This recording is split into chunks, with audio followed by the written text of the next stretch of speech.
Talbos po yan ng kamote. Nilagyan niya ng itlog at saka flour. See the result. Wow, very creative. O, nag-try na siya guys. Kumain na siya. See guys. Wow, how creative naman. Nice. Na anak ko guys. Siya nagluluto ng pagkain. Siya guys. Kamote chips. Oo. Kamote chips. Dahon ng talbos ng kamote. Na ginawang chips daw ha. Kain na tayo. Ako torta daw guys. So matry nga.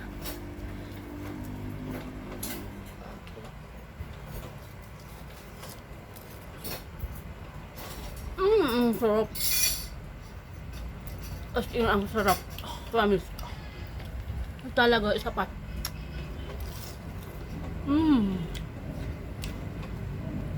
Ano pagit dalawa? Perfect. Sandok drain. Ubus na ang kamote chips. Or, tortang kamote daw. Sabi ng asawa ko. Simot sarap. Okay.